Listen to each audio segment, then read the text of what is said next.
In this video, I will be discussing Euler's method of solving ordinary differential equations. So Euler's method is one of the most simple ways, numerical methods, to solve a first order initial value problem. So in Euler's method, the slope at the beginning of the interval is estimated and is then taken to be the average slope over the whole interval. So that is depicted in this figure as well. If we have a value of y at some xi, we can estimate the slope at this point, take that to be the slope over the whole interval of width h, and use that to predict a value of y, a step size of h further along the interval. So recall that we have this ordinary differential equation of this form. dy over dx is going to be equal to some known function f of x and y.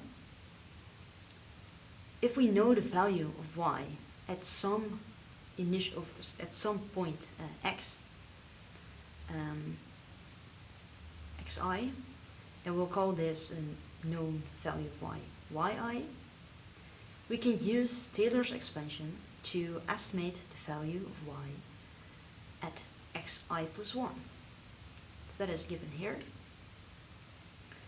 So yi plus 1 is going to be equal to yi plus the derivative of yi times h times the step size plus, well, we can include more terms, but in our case we're going to limit ourselves to the first two terms of Taylor's expansion, and therefore we have a big O of h squared.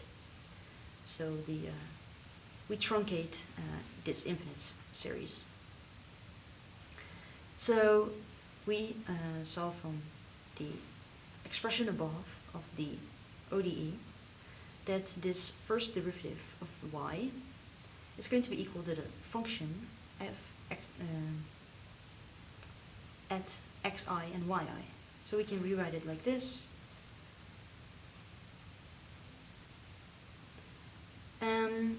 Yes, so we have this estimate of the value of y at xi plus 1. And we saw from the Taylor's expansion that our local truncation error is proportional to h squared, so proportional to the square of the step size.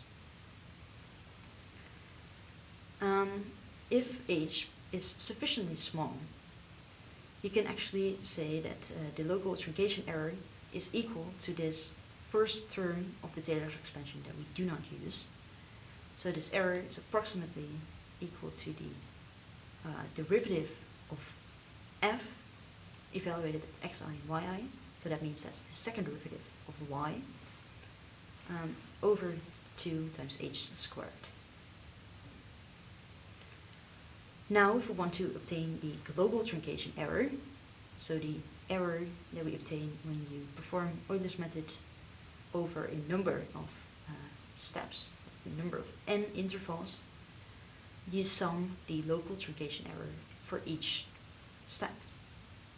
So if we say we have n intervals, we take the full domain to be length L, and our step size to be h. We'll have n is L over h. Then we can obtain the global error, which is going to be big O of h squared times n, this times L over h, and therefore this error term, the global truncation error, is going to depend on h linearly, so O of h. Now let us discuss an example in which we apply Euler's method. So here we have this differential equation given like this, and we want to use Euler's method to obtain an expression for y,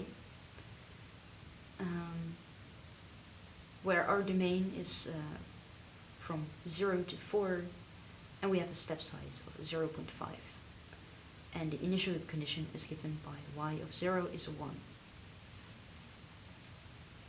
So this differential equation we can still solve analytically. Using integration, we can obtain this expression for y. This is just to compare our numerical solution to in a bit. So now we will do it using Euler's method. So recall that this was the iterative formula for Euler's method. We have an initial condition, y naught is equal to 1.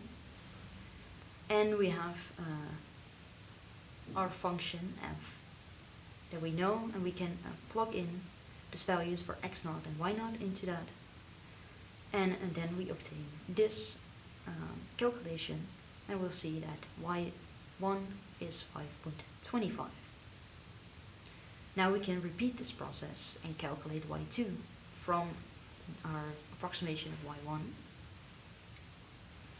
So again, here we see this calculation, and we obtain a value of y2 of 5.875. We can just continue doing this process step by step with step size h.5 or 0.5. And then we get these values of y. And here in this table E, the error, so the difference between the exact solution that we obtained by solving the differential equation analytically, and the numerical solution is given. This is all done in MATLAB as well. And then we obtain this plot of the function, the exact function, or the exact solution to the differential equation. It's given by the blue striped line. And then we performed Euler's method for different step sizes. And as you can see, as you reduce the step size, the approximated solution becomes closer to the exact solution. So Euler's method is quite simple to understand and to program, and therefore it might be an attractive method. However, it is not very accurate. The accuracy depends, or the error depends on the step size linearly.